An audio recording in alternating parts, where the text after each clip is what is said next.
네, 안녕하세요. 자, 이제 우리 수업을 한번 진행을 한번 해볼게요. 그래서 책을 먼저 한번 볼게요. 그래서 이제 차례 구경 한번 해볼게요. 책 구경 좀.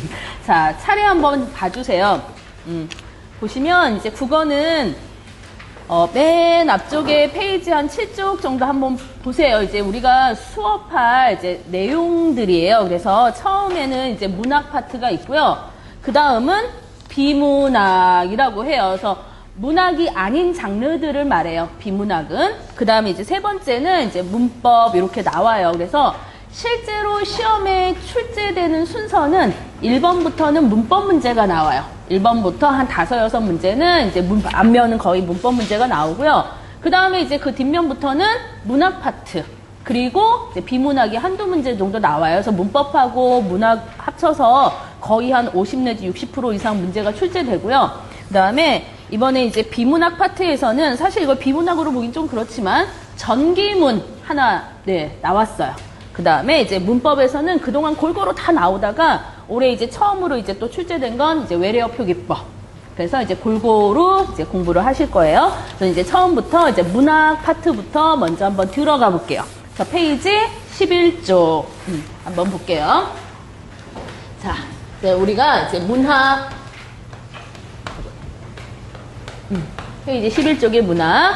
자, 문학도 이제 고등학교 과정에서는요, 이제 기준을 가지고 고전 문학이냐, 현대 문학이냐, 이제 이렇게 나눌 거예요. 그러면 이제 고전은 이제 개화기를 기준으로 우리나라 개화기가 이제 가보개혁 1894년부터 이제 한일합방이 되는 1910년까지를 개화기라고 해요. 그래서 그 이전의 작품들은 이제 다 고전이라는 타이틀을 붙일 거예요. 그래서 고전 문학, 뭐 고전 소설, 뭐 고전 수필, 그리고 그 이후 것들은 다 이제 현대가 되는 거예요. 그래서 현대 수필, 현대 소설 해서 고전하고 현대를 이제 나눠서 할 거고요. 자, 일단 문학이라 그러면 우리가 가장 많이 알고 있는 장르가 이제 시죠.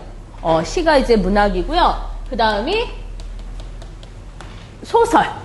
그래서 시하고 소설이 거의 한 50% 이상 출제되어 많이. 그 다음이 수필이라는 장르예요. 수필. 그 다음에 하나가 희곡, 극문학 있어요. 연극하거나 뭐 탈춤놀이 하거나 이렇게 4개를 이제 문학이라고 해요. 그래서 요 문학 요 있는 순서대로 할 거고요. 이제 가장 이제 비중이 많은 게 이제 시하고 소설. 그래서 시도 이제 고전시가, 그다음에 소설도 고전소설. 이렇게 나눠서 할 거예요. 자, 그러면 이제 첫 번째 운문문학이라고 했는데요. 자, 시라는 거는 시는 가장 중요한 게 운율이에요. 운율. 시를 읽으면 음악성, 리듬감이 느껴져요. 그래서 요 운율이 있는 문학을 운문문학이라고 해요. 운문문학. 그래서 시밖에 없어요. 운문문학은. 나머지 것들은 운율이 안 느껴져요. 그냥 다 줄글로 쫙쫙쫙 쓴 거예요. 그래서 줄글로 쓴 것들은 산문문학이라고 해요. 그러니까 시는 운문문학. 그래서 운문문학의 대표, 운문문학의 반장은 시가 되는 거고요. 산문문학, 줄글로 쓰여진 산문문학의 반장은 소설이에요. 그래서 시하고 소설이 비중이 가장 이제 높은 거죠. 자, 그래서 이제 첫 번째 운문문학 먼저 한번 해볼게요. 자, 현대시라고 나와 있네요. 자, 그래서 아까도 얘기했지만, 우리 국문학은 개화기. 나라가 이제 서구의 문호를 개방한 걸 이제 개화기라고 해요. 그 개화기가 1894년에 나름대로 이제 근대화 합시다 해서 가보개혁이 일어나요. 그리고 나서 1910년 이제 한일합방이 되죠. 그러니까 우리나라 개화기는 사실은 자발적인 개화기는 아니에요. 한일합방이 되면서 어쩔 수 없이 약간 수동적으로 문호를 개방하긴 하지만 요거를 중심으로 요 이전의 장르들은 다 그냥 고전이라고 붙이시면 돼요. 요거 이전에 쓰여진 시, 고전시가. 이전 소설, 고전 소설. 이러면 돼요. 자, 요거 이유는 이제 현대라고 나누면 되는데 사실은 한국사 해도요, 뭐 근대, 현대에서 근현대사 하잖아요. 그래서 국어도 사실은 근대문학이라는 게 있어요. 그래서 그 근대문학은 1910년도부터 광복이 되는 1945년까지를 근대문학이라고 해요. 근데 그게 굳이 나눌 필요 없어요. 그래서 그냥 요거 이후는 다 현대라고 이제 얘기를 해요. 그래서 현대시부터 하겠다는 얘기예요. 이제 운문문학 들어가는데 현대에 있는 장르부터 시작하겠습니다. 그래서 이제 현대시예요. 자, 그러면 이제 시란 뭐냐? 이제 시의 개념에 대해서 한번 해볼게요. 시 하면 뭐예요? 일단 뭐 짧은 거, 그죠? 근데 짧다고 무조건 시가 되는 건 아니에요. 그래서 시가 돼야 되는 기본적인 요소들이 있어요. 그냥 무조건 짧게 썼다고 다 시는 아니고요. 네, 영화배우나 탤런트가 나온다고 그 프로그램은 다 드라마나 영화는 아니잖아요. 그죠? 그 사람들이 뭐 예능에 나올 수도 있고요. 뭐 운동하는 프로그램에 나올 수도 있고요. 그죠? 그러니까 시는 무조건 짧아서 시는 아니고요. 자, 보세요. 시의 의미. 시는 마음속에 떠오르는 생각이나 느낌을, 자, 이제 뭐 정서라고 해도 돼요. 인간이 가지고 있는 감정 같은 거예요. 정서. 느낌을 운율이 있는 말. 자, 운율에다 동그라미 빵빵 쳐주세요. 운율. 하여튼 시에서는요, 얘 빼면은 뭐가 안 돼요. 얘가 있어야지만, 얘가 조금이라도 보여야지만 뒤에다가 무슨 글자를 붙일 수 있냐면 시라는 말을 붙일 수가 있어요. 이게 약간 자유로운 것 같은데 운율이 느껴지네? 자유시예요. 이거 뭐 형식에 맡겨서 쓴 것 같은데 운율이 있네? 정형시예요. 이거 줄글 아니야? 쭉 줄글인 것처럼 읽었는데 운율이 있네? 산문시예요. 그러니까 시라고 하려면 반드시 운율이 있어야 되는 거예요. 운율. 자, 그래서 이 운율이 있는 말로 압축. 압축도 밑줄 한번 쳐주세요. 압축. 그 다음에 가로치고 함축이라고도 한번 써주세요. 압축해서 나타낸 운문문학입니다. 자, 무슨 얘기냐면요. 소재는 똑같이 사랑이라는 소재를 가지고, 그죠? 어떤 작가는 뭐를 만들어내요? 소설 한 편을 써가지고 히트를 치네요. 그죠? 근데 이 사랑이라는 소재를 가지고 누구는 또 뭘 써요? 시를 써요. 그래서 얘를 읽든 얘를 감상하든 읽고 나면 아, 사랑이 딱 와닿아요. 그죠? 자, 그러면 이 말은 뭐냐면 시가 읽기가 편하다는 얘기일까요? 소설이 편하다는 얘기일까요? 소설이 편해요.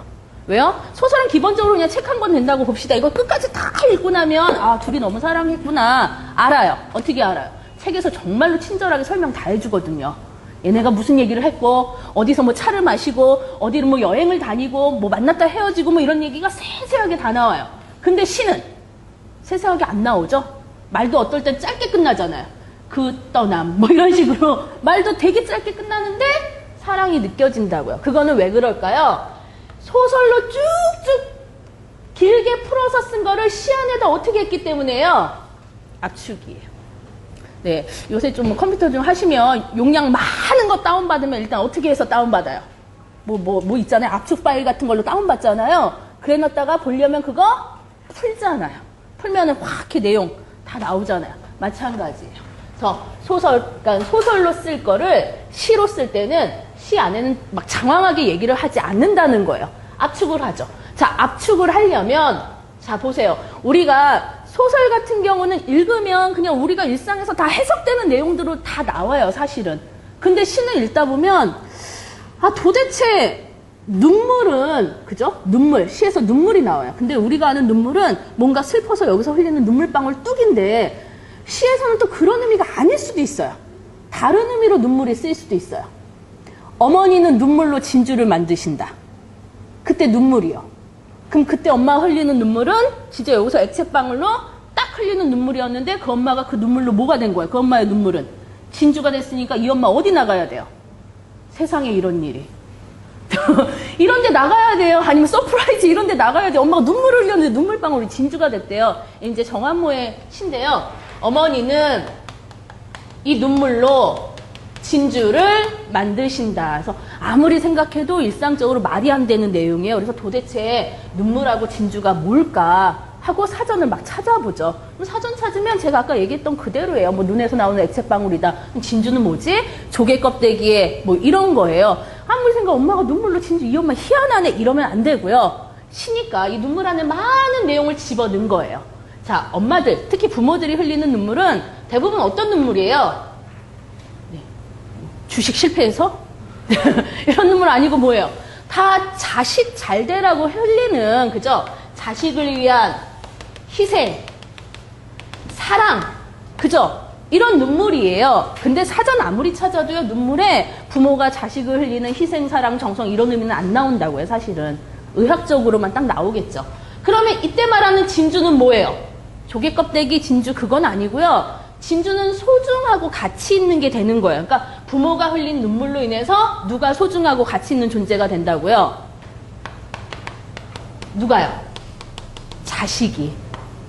소중하고 가치 있는 존재가 됩니다. 이렇게 되는 거예요. 근데 이거 소설로 쓰면 다 나오겠죠? 누구누구의 엄마는 밤마다 정한수를 뭐 올려놓고서 하나밖에 없는 아들이 잘 되기를 뭐 기도했다. 그래서 그 아들이 나중에 뭐 판검사가 됐다라는 식으로 소설에서 나오겠죠. 근데 시에서는 그렇게 안 나온다는 얘기죠. 시에서는 이렇게 나오는 거예요. 그래서 압축이고 함축이에요. 그래서 짧은 시인데요. 시를 하다 보면 그 짧은 시인데 밑에 쓸 게 너무 많은 거예요. 밑에 쭉쭉쭉 해놓고서 막 이게 내용이 뭐다라고 막 쓸 게 너무 많아요. 왜 그런다고요? 압축이고 함축이기 때문에 우리는 풀어야 돼서 그래요. 그래서 그냥 읽을 때랑 또 그 시를 감상하고 정확하게 그 시 안에 들어가 있는 의미가 뭔지를 알고 감상하면 전혀 다른 내용의 시가 나올 수도 있어요.